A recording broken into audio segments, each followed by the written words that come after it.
اس وقت میں موجود ہوں گجرانوالہ کے خوبصورت ترین ٹاؤن گارڈن ٹاؤن میں. گارڈن ہائٹس کے نام سے ایک خوبصورت ایک پلازا بنا ہے جس میں سب سے بڑی جو اس کی انفرادیت ہے وہ یہ ہے کہ پاکستان میں ایک بہترین علاج جو کہ ہڈیوں اور موڑوں اور آرتھو کے نام سے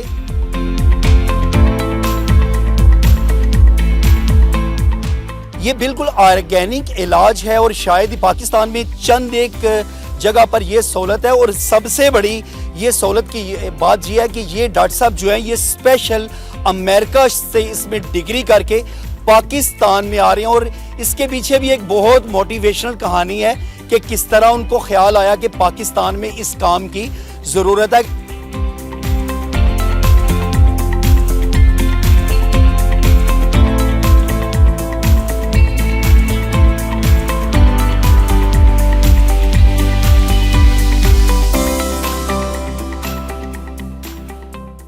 میرے بھائی کا فون آیا کہ والدہ کی جو ہے وہ نہیں رہی, انا للہ و انا الیہ راجعون. تو میں 1.5 گھنٹہ لیٹ پہنچا پاکستان. تو مین پرپس میری والدہ تھی جن کے لیے میں نے یہ ساری ایجوکیشن لی. میرے انکل تھے اور عزیز دوست تھے, انہوں نے مجھے بتایا کہ والدہ تو ایک پرپس ہے, اللہ نے آپ سے کام کچھ اور لینے. اور بہت سارے لوگ ہیں جن کو یہ سروائکل کا ایشو ہے, لوور بیک کا ایشو ہے, اسپائنل کا ایشو ہے, اسٹروک کے پیشنٹ ہیں, ڈیمینشیا, الزائمر ہے. تو why don't you treat those people?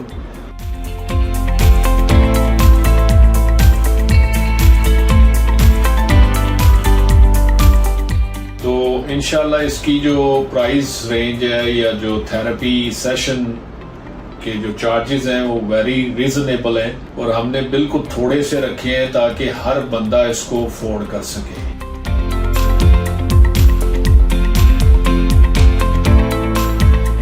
اور اگر اس کی لوکیشن کی میں بات کروں تو گجرانوالہ کا خوبصورت ترین ٹاؤن گارڈن ٹاؤن, اس میں گارڈن ٹاؤن کا جو مین آفس ہے اس کے بالکل چند قدم کے فاصلے پر گارڈن ہائٹس کے نام سے یہ خوبصورت ترین پلازا اور یہ خوبصورت ترین کلینک جو کہ اوپن ہونے جا رہا ہے 2 اکتوبر کو, یہ بالکل آپ کا منتظر ہے.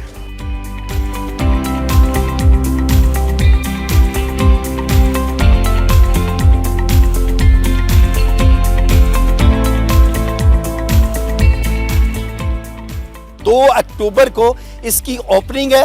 مزید اس کے بارے میں ڈیٹیل سے ہم ڈاکٹر صاحب سے جانیں گے کہ ان کو کس طرح یہ خیال آیا کہ اس علاج کی پاکستان میں ضرورت ہے اور یہ علاج دوسرے علاج جو ہیں ان سے ہٹ کے کیوں ہے اور یہ کس قدر عام آدمی کی پہنچ میں ہے, یہ سب کچھ جانیں گے.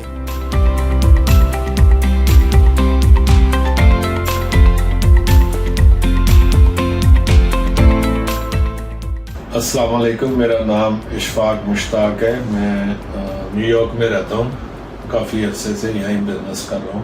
پچھلے سال میں نے اپنی ایجوکیشن کمپلیٹ کی کیوبک کینیڈا سے, فرانس سے, کوالالمپور سے, آئرلینڈ سے, UK سے, امریکہ سے, اور I'm become osteopathic. یہ پاکستان میں جو فیسلٹی ویلنس سینٹر ہم کھول رہے ہیں ٹوٹلی امریکن وے یا یورپین وے سے میچ کرتا ہے. یہ میری والدہ پرپس بنی تھی. میری والدہ پچھلے 10-12 سال سے نرو کا ان کو ایشو تھا, سینسر نرو اور موٹر نرو کا. تو پاکستان میں اس کی بہت ٹریٹ کرائی لیکن وہ ٹھیک نہیں ہوئی اور یہاں وہ آ نہیں رہی تھی. ہم نے بڑی کوشش کی, میرے بھائیوں نے کوشش کی, بہنوں نے کوشش کی, میں نے کوشش کی, لیکن وہ نہیں آتی تھی. جب بھی نام لیتے تھے امریکہ تو وہ کہتے کہ مجھے عمرے پہ لے جائے, تو میں ان کو عمرے پہ لے گیا لیکن وہ آ نہیں رہی تھی. اور پھر مجھے میرے ایک دوست ہیں ڈاکٹر مائیکل بیل, ان کی گائیڈ لائن سے پھر میں نے UK سے 3 یونیورسٹی ہے UK میں, آسٹریو مینیپولیٹ ٹریننگ اکیڈمی ہے بوسٹن پلیس میں, وانبرو کالج ہے آئرلینڈ میں, اور آسٹریو یونیورسٹی آف لنڈن سے, اور آسٹریو کیئر یونیورسٹی, ملائن یونیورسٹی آف کوالالمپور سے میں نے ڈگری ڈپلوما لیا. تو اس کو براڈ طریقے سے میں نے پھر اسٹڈی کی اور فائنلی لاسٹ ایئر میں گریجویٹ ہوا اور مجھے لائسنس ملے. جب میں لے کے لائسنس پاکستان اکتوبر 20 کو میں ملیشیا میں تھا اور